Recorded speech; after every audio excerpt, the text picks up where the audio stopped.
قربانی کرو تو آپ نے پھر بیت میں ذبح فرمایا اور اس کا گوشت بھی فقراء غرباء مساکین کو کھلایا. اور جب تیسری رات آئی تو پھر یہ حکم ہوتا ہے کہ اعبدوا اللہ، تم اس سے بڑی چیز ذبح کرو. پھر آپ نے اونٹ کو ذبح فرمایا اور اس کا گوشت بھی غرباء کو، فقراء کو، مساکین کو کھلایا.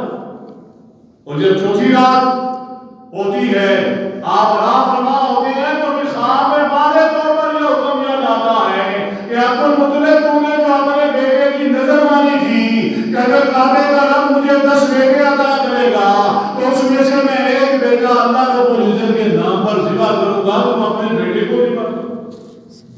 آپ بیدار ہوئے اور کچھ پریشان بھی ہیں کیونکہ اولاد کی محبت ماں باپ کو بہت زیادہ عزیز ہوتی ہے. اللہ رب العزت نے فرمایا انما اموالکم واولادکم فتنہ، کہ بے شک تمہارے مال اور تمہاری اولاد جو ہے یہ تمہارے لیے آزمائش ہے. اور اسی طرح آج ہم اپنا دکھ تو برداشت کر سکتے ہیں لیکن اپنی اولاد کی تکلیف برداشت نہیں کر سکتے. اگلا بھی وہ نظر تو پوری کرنی تھی. آپ نے اپنے بیٹوں کو بلایا اور آپ نے فرمایا کہ میں نے ایک منت مانی تھی کہ اللہ رب العزت مجھے 10 بیٹے عطا فرمائے گا تو اس میں سے میں ایک بیٹا اللہ رب العزت کے نام پر ذبح کروں گا، تمہاری کیا رائے ہے؟ اللہ اکبر. اللہ رب العزت اولاد دے تو اولاد فرما بردار ہے. اولاد اگر فرما بردار ہو تو ماں باپ کے لیے دنیا میں جنت ہوتی ہے، دنیا میں راحت ہوتی ہے، دنیا میں خوشی ہوتی ہے، دنیا میں مسرت ہوتی ہے.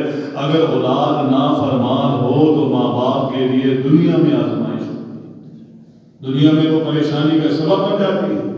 نافرمان اولاد والدین کی بدنامی کا باعث بن جاتی ہے. اس لیے جب بھی دعا کرو تو دعا یہ کرو یا باری تعالیٰ ہمیں نیک اور صالح اولاد عطا کرے.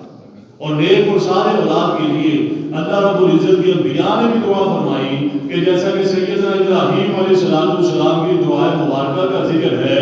آپ دعا فرماتے ہیں رب ہب لی من الصالحین، کہ یا باری تعالیٰ مجھے نیک اولاد عطا فرما، مجھے نیک اولاد عطا فرما، مجھے نیک اولاد عطا فرما. اللہ رب العزت نے دعا قبول فرمائی تو پھر رب نے فرمایا فبشرناہ بغلام حلیم، اے ابراہیم علیہ السلام ہم نے آپ کو ایک حوصلہ مند بردبار بیٹے کی خوشخبری دے دی. جیسی دعا مانگی جائے گی اللہ رب العزت ویسے ہی اس کا اجر عطا فرمائے گا. اللہ اکبر. تو 10 کے 10 بیٹوں نے یہ کہا عرض کی کہ بابا جان ہم حاضر ہیں، ہم آپ کی نافرمانی نہیں کریں گے، ہم آپ کی اطاعت کرتے ہیں، ہم آپ کی فرما برداری کرتے ہیں. آپ جس بیٹے کو بھی قربان کرنا چاہیں آپ اس بیٹے کو قربان کریں، ہم راضی ہیں. اللہ اکبر. یہ ہے ماں باپ کی فرما برداری کا صلہ. آج اولاد ہے وہ ماں باپ کی فرما بردار نہیں ہے. اگر والدین اپنی اولاد کو کسی بات سے روکتے ہیں تو وہ نافرمانی کرتی ہے. جب وہ نافرمانی کرتی ہے تو پھر اللہ رب العزت کی بارگاہ میں وہ مجرم کہلاتی ہے. کیونکہ رب کا حکم یہ ہے فلا تقل لهما اف ولا تنهرهما، کہ تم اپنے والدین کو اف بھی نہ کہو. یہ تو اللہ رب العزت کا حکم ہے نا، میری تو آپ کی بات تو نہیں ہے.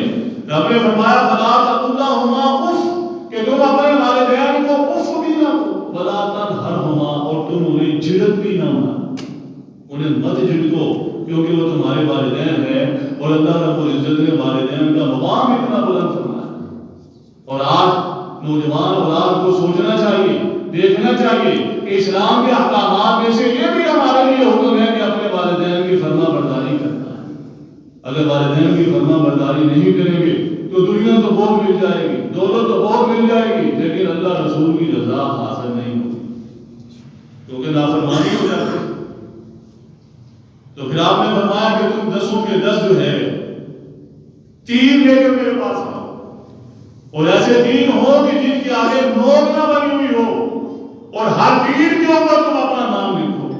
تو سب نے ایسا کیا اور پھر قرآن دادی کی جاتی ہے. سب سے پہلے جو قرآن نکلا سیدنا حضرت عبداللہ رضی اللہ تعالیٰ عنہ کے نام نکلتا ہے. اور آپ قربانی کرنے کے لیے تیار ہو جاتے ہیں،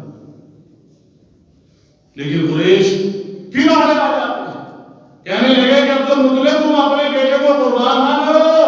اگر تمہیں اپنے بیٹے کو قربان کرنے دیا تو پھر یہ رسم جاری ہو جائے گی اور پھر ہر کسی کو اپنے بیٹوں میں سے ایک بیٹا جو ہے وہ قربان کرنا پڑے گا. تو پھر کیا کیا جائے؟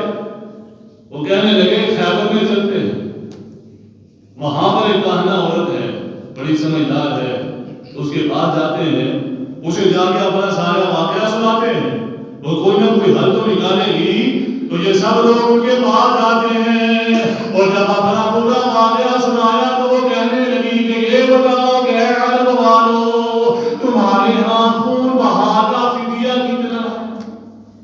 تو بتایا گیا 10 اونٹ ہیں. اب وہ کہنے لگی پھر ایسا کرو کہ 10 اونٹ اور اپنے بیٹے کا پورا نکالو، اگر پھر نام تمہارے بیٹے کا نکلتا ہے تو 10 بڑھاتے جاؤ اور جہاں پر نام اونٹوں کا آ جائے گا تو پھر اونٹوں کو ذبح کر دینا اور تمہارا بیٹا بھی بچ جائے گا، تمہارا رب بھی راضی ہو جائے گا. اللہ اکبر. اب یہ واپس آئے. ایسا ہی کیا جاتا ہے، جب 100 اونٹوں تک تعداد پہنچ جاتی ہے تو پھر پورا جو ہے وہ اونٹوں کے نام پر نکلتا ہے. اب 100 اونٹ ذبح کر دیے جاتے ہیں. اللہ اکبر. سیدنا حضرت عبداللہ رضی اللہ تعالیٰ عنہ فرماتے ہیں کہ جب ہم واپس ہوئے تو راستے میں یقیلا نامی خاتون ملتی ہے اور اس کا دوسرا نام رفیقہ بنت نوفل بھی بتایا جاتا ہے. وہ کہنے لگی کہ عبداللہ تم مجھ سے نکاح کر رہے، یہ جو 100 اونٹ تیرے فدیے میں ذبح ہوئے ہیں میں ان کی قیمت دینے کے لیے بھی تیار ہوں، 100 اونٹ دینے کے لیے بھی تیار ہوں. آپ نے فرمایا نہیں، میں اپنے والد کے ساتھ جا رہا ہوں، اپنے والد سے مشورہ کروں گا، میرا باپ مجھے اجازت دے گا تو پھر میں یہ کام کروں. کتنی فرما برداری ہے کہ میں اپنے باپ سے پوچھوں گا، اگر میرا باپ راضی ہو جاتا ہے تو پھر میں تجھ سے نکاح کر لوں گا اور میں اپنے باپ کی اجازت کے بغیر تجھے دیکھنا بھی گوارا نہیں کرتا، کیونکہ عزت دار آدمی اپنی عزت کی حفاظت کرتا ہے. آگے چلے تو فاطمہ بنت خثعمیہ جو ایک یہودہ عورت ہے وہ بھی یہ کہنے لگی کہ عبداللہ تو مجھ سے نکاح کر لے. آپ نے پھر وہی جواب دیا، آپ نے فرمایا مجھے میرا والد اجازت دے گا تو میں یہ کام کروں. اتنی فرما برداری. اور جنہوں نے فرما برداری کی اللہ رب العزت نے ان کا نام بھی تو بلند کیا ہے، ان کا نام بھی روشن کیا ہے.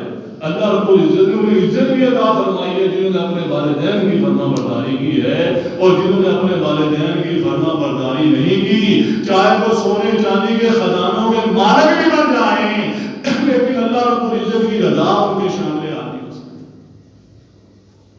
روایات میں آتا ہے اگلا دن ہوا تو سیدنا حضرت عبداللہ رضی اللہ تعالی عنہ کا نکاح سیدہ طیبہ طاہرہ حضرت آمنہ بنت وہب بن عبد مناف رضی اللہ تعالی عنہا سے کر دیا جاتا ہے.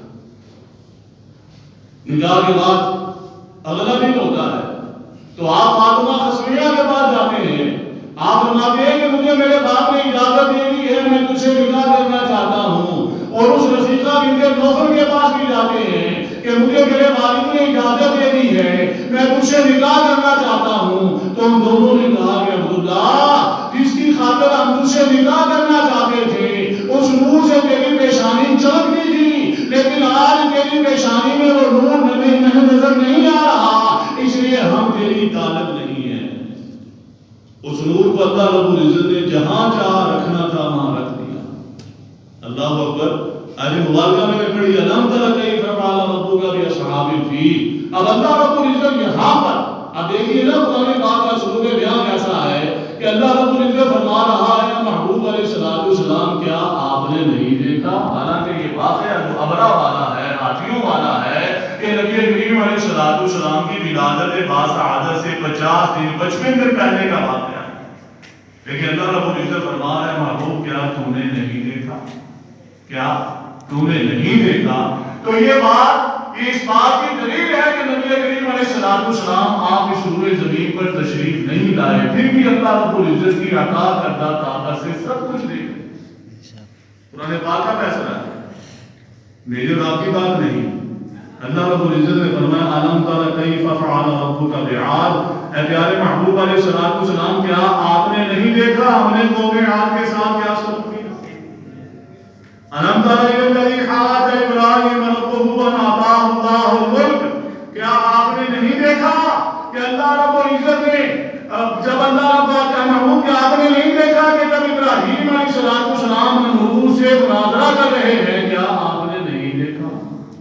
تو اس بات کی دلیل ہے کہ نبی کریم علیہ السلام بتقاضۂ بشریت اس روئے زمین پر آپ نہیں آئے پھر بھی سب کچھ دیکھ رہے ہیں، جب نہیں آئے تو پھر بھی سب کچھ دیکھ رہے ہیں، اور بتقاضۂ بشریت ظاہر کے بعد بھی آپ سب کچھ دیکھ رہے ہیں۔ یہ تو محبت والی باتیں ہیں، اس کے اندر کوئی فرقہ واریت نہیں ہے۔ اور میں تو ہر جگہ میں یہ بات کرتا ہوں کہ آؤ نبی کریم علیہ السلام کی سیرت حسنہ پر عمل کرتے ہیں، جب عمل کریں گے تو تمام لڑائی تمام جھگڑے جو ہے وہ ختم ہو جائیں گے۔ تو سیدنا حضرت عبد المطلب رضی اللہ تعالیٰ عنہ کو یہ پتہ چلا کہ ابرا جو ہے میرے 400 اونٹ بھی ساتھ لے کے آ رہے۔ اب آپ ابرا کے پاس گئے، ابرا ایک ظالم و جابر انسان ہے اور مذہب عیسائی ہے۔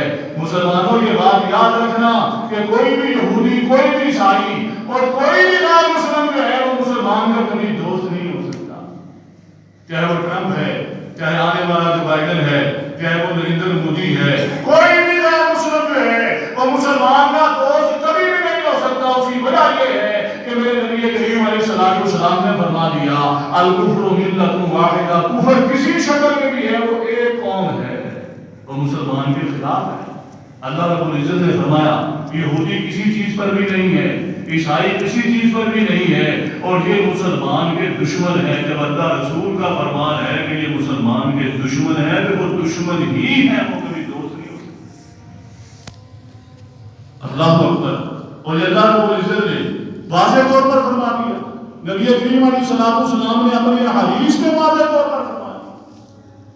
لیکن آج افسوس کی بات یہ ہے، آج ہم مسلمان جو ہے غیر مسلموں کے بالکل ان کے طریقے، ان کے اخبار اپنا رہے ہیں۔ آج پتہ نہیں چلتا ایک مسلمان نوجوان جا رہا ہے اور اس کے ساتھ وہ غیر مسلم جا رہا ہے تو لباس دونوں کے ایسے ہیں، وضاحت دونوں کی ایسی ہے کہ پتہ نہیں چلتا یہ مسلمان ہے یا غیر مسلم۔ ہم نے تو اپنی پہچان ہی کھو دی ہے، ہم تو نماز پڑھنے کے لیے مسجد میں نہیں آتے۔ کبھی کبھار ہوتا ہے کہ جمعے والے دن جو شکلیں ہم پورا ہفتہ آپ کی نہیں دیکھتے، جمعے والے دن آپ کی زیارت کرنے کا شرف حاصل ہو جاتا ہے۔ یہ بھی آپ کی بڑی مہربانی ہے کہ آپ جمعہ پڑھنے آ جاتے ہیں۔ تو چاہیے یہ ہے کہ نماز بھی ہمارے اوپر لازم ہے، نماز پڑھنی چاہیے، نماز کے اندر کامیابی ہے، اور نماز کی طرف تو خود رب بلاتا ہے، حی علی الصلاۃ، آؤ نماز کی طرف، حی علی الفلاح، آؤ کامیابی کی طرف، آؤ میری طرف آؤ تو کامیابی ہے، میرے پاس آؤ کامیابی ہے، اگر مجھ سے دور جاؤ گے تو کامیابی نہیں۔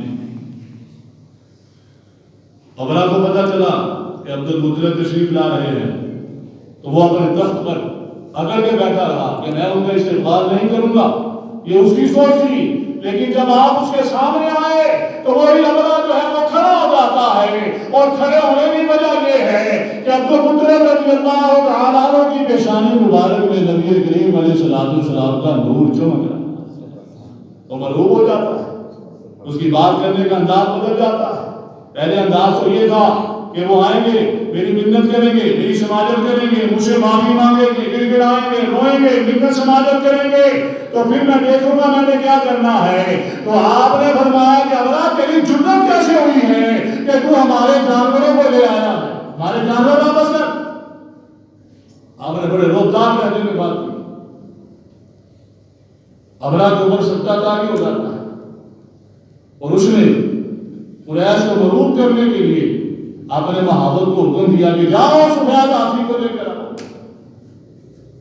جب سفید ہاتھی لایا گیا، اب سفید ہاتھی کی خوبی کیا ہے کہ ابرا کے بعد جو دوسرے ہاتھی ہیں ان کو فیل بانوں نے، محافظوں نے یہ سکھا رکھا تھا کہ جب بھی ابرا کے پاس انہیں لے جایا جائے وہ اشارہ کر کے، کیونکہ انسان کو اللہ رب العزت نے بڑی طاقت عطا فرمائی ہے، یہ ہر چیز کو کنٹرول کر سکتا ہے، جانوروں کو اپنی بولی پر لگا سکتا ہے، جانوروں کو اپنے اشارے پر لگا سکتا ہے، اور جانور جو اس کے ساتھ بالکل گھل مل جاتے ہیں تو جانور بھی اس کی بولی سمجھتے ہیں۔ اب آپ دیکھیے دور کی بات نہیں کرتا ہے، چھوٹے چھوٹے معصوم بچے ہیں، گھر میں طوطے لے آتے ہیں، اب طوطوں کو سکھایا جاتا ہے طوطے بولتے ہیں، جیسا بچے بولتے ہیں وہ طوطے ویسے ہی بولتے ہیں، حالانکہ طوطوں کی زبان تو یہ نہیں ہے، لیکن اسے پڑھایا جاتا ہے انسان کو اللہ رب العزت نے اتنی طاقت عطا کر رکھی ہے، اور اسی طاقت نے انسان کو فرعون بھی بنا دیا، اور اسی طاقت نے انسان کو اللہ رب العزت کا شکر گزار بھی بنا۔ آپ نے فرمایا میرے اونٹ واپس کر، تو کہنے لگا میں تو یہ سوچ رہا تھا کہ آپ میری